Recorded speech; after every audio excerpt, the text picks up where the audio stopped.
Hey, Mr. Foster. Here is my fifth and final film review. I'm gonna try my best to get all the fields done so I can get a good grade booster in.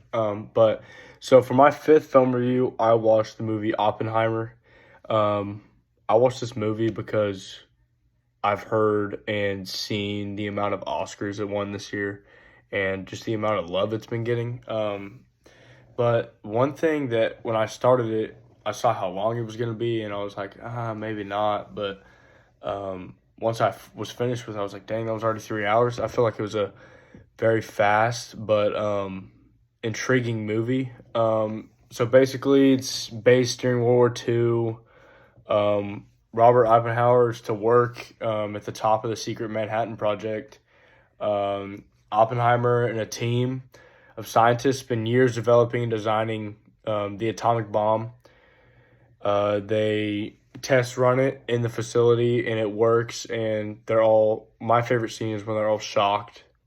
They're looking at it like something went wrong, but it's just because the shock of they didn't believe they could do it. So that's my favorite scene from the movie. But I feel like this movie had a very good, I don't on the colors and just how it went from scene to scene with like black and white in some scenes, like flashbacks, and then like in the future was different colors.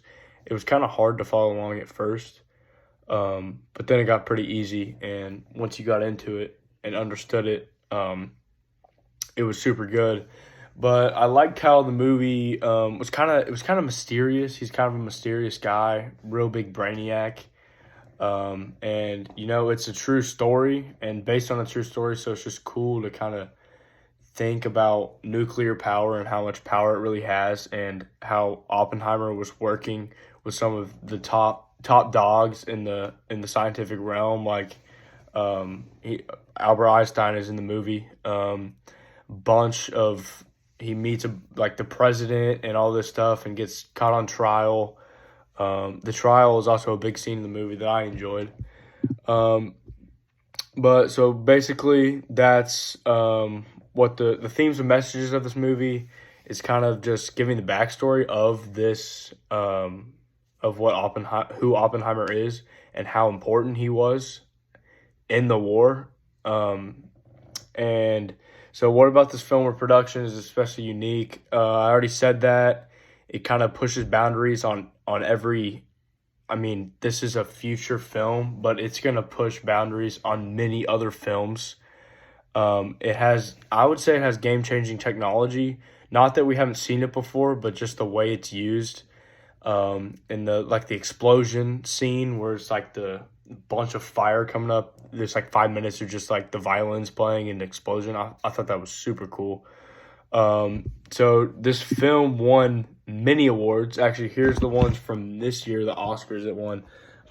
Best actor, best director, best picture, best supporting actor, best original score, best film editing, best supporting actress, best adapted screenplay, best costume design, best production design, best makeup and hairstyling, best sound, best cinematography.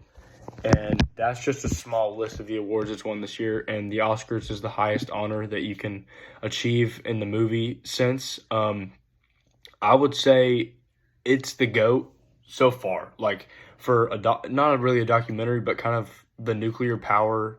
It's really the only one. So I'd say right now it's a GOAT. Movie, hands down for me, 5 out of 5 stars. I found a very good source. It's called Forbes.com, and it explains each Oscar and also explains why they received this Oscar. So that's what I used. So going into 2024 Oscars, it says with the leading 13 nominations, Oppenheimer won 7 Academy Awards overall.